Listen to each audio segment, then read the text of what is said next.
Welcome my YouTube channel Kanhaiya classes. आज हम आपके सामने जय सुभाष चंद्र बोस खंड काव्य लेकर आए हैं। जय सुभाष चंद्र बोस खंड काव्य।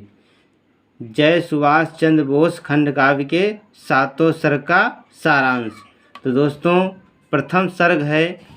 प्रथम सर्ग में सुभाष के प्रारंभिक जीवन से लेकर स्वतंत्रता संग्राम में सम्मिलित होने तक का वर्णन है।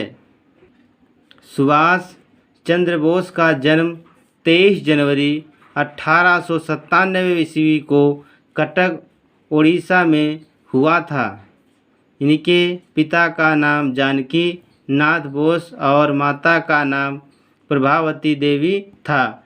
बड़े होने पर सुभाष ने अपनी तीव्र बुद्धि का परिचय दिया।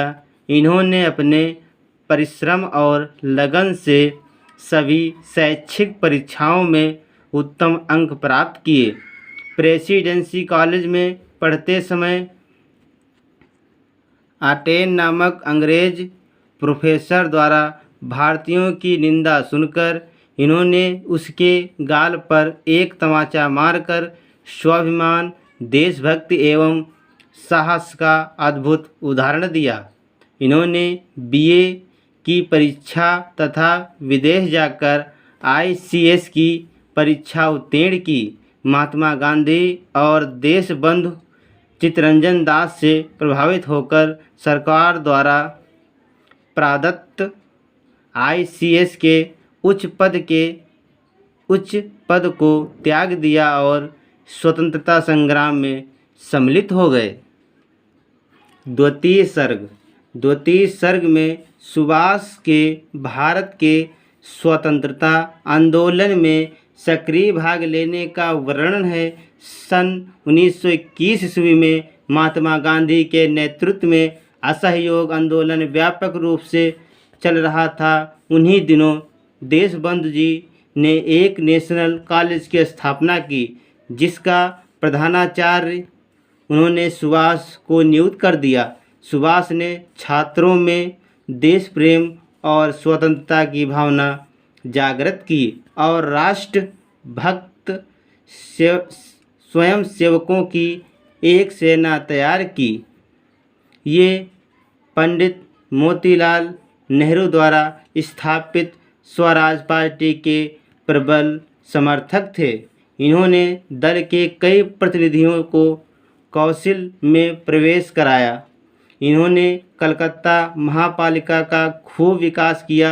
सरकार ने इन्हें अकारण ही अलीपुर जेल में डाल दिया। इनका अधिकांश जीवन कारागार में ही व्यतीत हुआ। तीसरा सर्ग है तृतीय सर्ग। तीसरे सर्ग की कथा सन 1928 से आरंभ होती है। सन 1928 ईस्वी में कलकत्ता के कांग्रेस के 46वें अधिवेशन में पंडित मोतीलाल नेहरू को अध्यक्ष बनाया गया। इसी समय लोगों को सुभाष की संगठन कुशलता का परिचय मिला। इसके बाद सुभाष को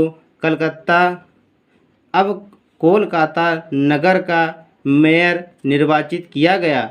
इन्होंने पुनः सभाओं में ओजस्वी भाषण दिए, जिनको सुनकर इन्हें सिवनी, बुवाली, अलीपुर जेल में भेजकर यातनाएं दी गई, जिनसे इनका स्वास्थ्य बिगड़ गया। इन्हें स्वास्थ्य लाभ के लिए पश्चिमी देशों में भेजा गया। इन्होंने वहां द इंडियन स्ट्रगल नामक पुस्तक लिखी। भारत लौटने पर अगले वर्ष हीरापुर के कांग्रेस अधिवेशन में इन्हें कांग्रेस का अध्यक्ष बनाकर सम्मानित किया गया। चतुर्थ सर्ग। चौथे सर्ग में हीरापुर अधिवेशन से लेकर फॉरवर्ड ब्लॉक की स्थापना तक का वर्णन है। ताप्ती नदी के तट पर विट्ठल नगर में कांग्रेस 91वें अधिवेशन हुआ। इन्हें अधिवेशन का अध्यक्ष बनाकर सम्मानित किया गया। इससे आज़ादी का आंदोलन और अधिक तीव्र हो उठा। इसके बाद त्रिपुरा में कांग्रेस का अगला अधिवेशन हुआ। इसमें कांग्रेस अध्यक्ष के चयन में दो नेताओं में मतभेद हो गया। उस समय कांग्रेस को विघटन से बचाने के लिए सुभाष ने कांग्रेस से त्यागपत्र देकर फॉरवर्ड ब्लॉक आगामी दल की स्थापना की।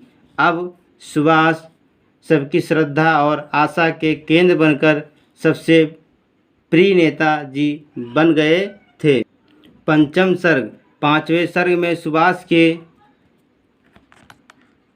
छद्मवेश में घर से भाग जाने की कथा का वर्णन है। सुभाष जब घर में नज़रबंद थे तब सरकार ने इनकी समस्त गतिविधियों पर कड़ा प्रतिबंध लगा रखा था। 15 जनवरी 1941 ईस्वी को जाड़े की अर्धरात्रि में दाढ़ी बढ़ाए हुए ये एक मौलवी के वेश में पुलिस की आंखों में धूल झोंककर निकल गए और फ्रंटियर मेल से पेशावर पहुंच गए और वहां से बर्लिन में इन्होंने आज़ाद हिंद फौज की स्थापना की। दूर रहकर स्वतंत्रता संग्राम का नेतृत्व करना कठिन जानकर ये पनडुब्बी द्वारा टोक्यो पहुँचे। जापानियों ने इन्हें पूरा सहयोग दिया। सहगल, शाहनवाज, ढिल्लन और लक्ष्मीबाई ने वीरता से इस सेना का नेतृत्व किया। सुभाष ने दिल्ली चलो का नारा हर दिशा में गुंजित कर दिया। आज़ाद हिंद फौज का हर सैनिक स्वतंत्रता संग्राम में जाने को उत्सुक था। षष्ठ सर्ग। इस सर्ग में आज़ाद हिंद फौज के भारत पर आक्रमण तथा प्राप्त विजय का वर्णन है। सुभाष ने आज़ाद हिंद फौज के वीरों को दिल्ली चलो और जय हिंद के नारे दिए। इन्होंने तुम मुझे खून दो, मैं तुम्हें आज़ादी दूंगा कह कर युवकों का आह्वान किया। आज़ाद हिंद सेना ने अंग्रेज़ों के छक्के छुड़ा दिए और उनके शिविरों पर चढ़ाई करके कई मोर्चों पर उनको अविस्मरणीय करारी हार दी। सप्तम सर्ग है। इस सर्ग में द्वितीय विश्व युद्ध में जर्मनी तथा जापान की पराजय की चर्चा की गई। संसार में सुख दुख और जय पराजय चक्र चलता रहता है। अंग्रेज़ों का पलड़ा धीरे धीरे भारी होने लगा। आज़ाद हिंद फौज की भी जय के बाद पराजय होने लगी। अगस्त 1945 ईस्वी में जापान के हिरोशिमा और नागासाकी नगरों पर अमेरिका द्वारा अणुबम गिरा दिया गया। जापान ने मानवता की रक्षा के लिए जनहित में आत्मसमर्पण कर दिया। 18 अगस्त 1945 ईस्वी को ताइहोक में इनका विमान आग लगने से दुर्घटनाग्रस्त हो गया और सुभाष भी नहीं बच सके। जब तक सूर्य और चंद्र तारे रहेंगे, भारत के घर घर में सुभाष अपने यश के रूप में अमर रहेंगे। उनकी यथोगाथा नवयुवकों की त्याग, देश प्रेम और बलिदान की प्रेरणा देती रहेगी। दोस्तों, ये थे सुभाष चंद्र बोस के सातों सर्ग का सारांश। अगर हमारा वीडियो आपको अच्छा लगे तो इसे लाइक, शेयर तथा सब्सक्राइब करना ना भूलें।